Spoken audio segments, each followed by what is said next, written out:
Hi friends, బాగున్నారండి అందరూని. ఈ రోజు క్లాస్లో ఏంటంటే మనకి బ్లౌజ్ లైనింగ్ జాయిన్ చేసేటప్పుడు కొద్దిగా ఫాస్ట్గా స్టిచ్చింగ్ చేసినా ఎప్పుడైనా సరే కొద్దిగా జరిగినా సరే చూడండి. ఇప్పుడు నేను బ్యాక్ పార్ట్ స్టిచ్ చేద్దామని లైనింగ్ జాయిన్ చేశాను. తీరా వెనక్కి తిప్పి చూసేటప్పటికి ఇలా లూజ్ చూస్తున్నారు కదా.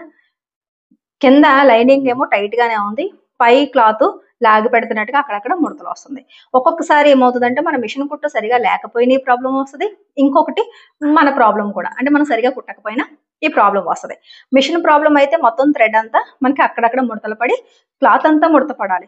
ఇప్పుడు నెక్ దగ్గర లేదు, ఆమ్ రౌండ్ దగ్గర లేదు, ఇక్కడ ఈ నడుం దగ్గర ఏరియాలో ఇలా ముడత వచ్చేసింది. ఇది ఏంటంటే చాలా మంది ఇలా తీసి ఇవన్నీని ఇలా సైడ్కి ఇక్కడ ఉండిపోద్దులే ఖర్చులోకి అనుకుంటారు. ఒక్కొక్కసారి చెక్ చేసుకోకుండా మనం స్టిచ్చింగ్ చేసేస్తాం. దాని కారణంగా కూడా మనకి బ్లౌజులు ఎక్కువగా ముడతలు వస్తాయి. కటింగ్ లోనో స్టిచ్చింగ్ లోనో ప్రాబ్లం వచ్చిందని ఊరికే విసిగిపోవడం కాకుండా ఫస్ట్ నుంచి కూడా మనం జాగ్రత్తలు తీసుకోవాలి. ఏ పార్ట్ కా పార్ట్ లైనింగ్ జాయిన్ చేసినదా ఇలా చెక్ చేసుకోవాలి.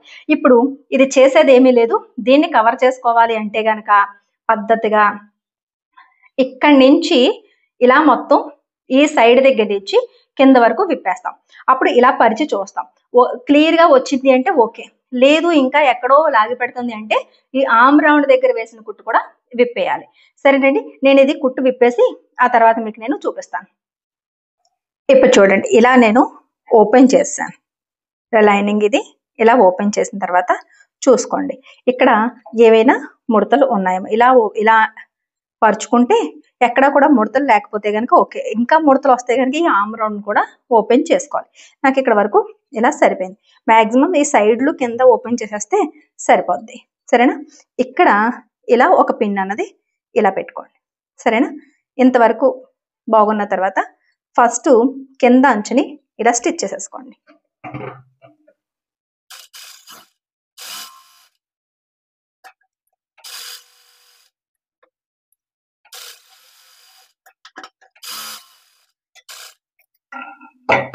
ఇప్పుడు చూడండి, ఇప్పుడు ఏమన్నా ముడతలు వచ్చాయేమో చూసుకోండి, ఏమీ రాలేదు కదా. ఇప్పుడు ఒక్కసారి చేత్తోని ఇలా అని ఆ తర్వాత ఈ అంచుని స్టిచ్ చేసేయండి.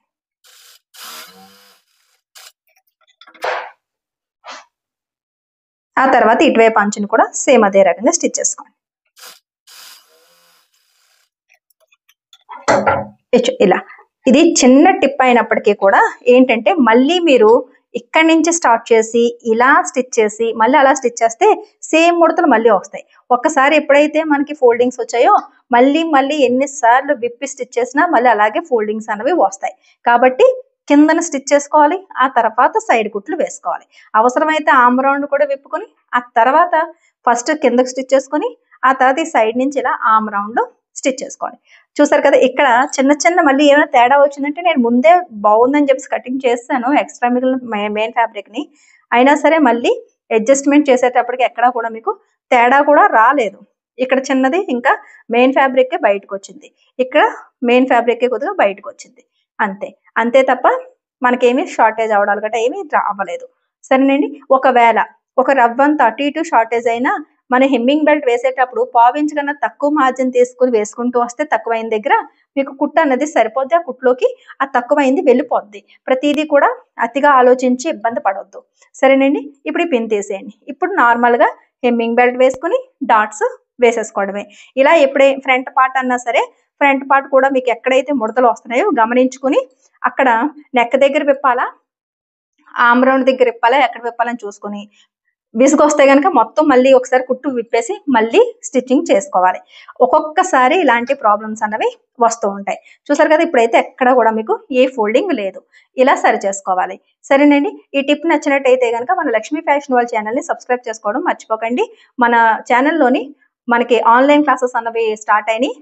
స్క్రీన్ మీద చూపిస్తున్న వాట్సాప్ నెంబర్కి మెసేజ్ చేసినట్టయితే పూర్తి డీటెయిల్స్ అన్నవి చెప్తాను. సరేనండి, మళ్ళీ నెక్స్ట్ క్లాస్లో కలుద్దాం.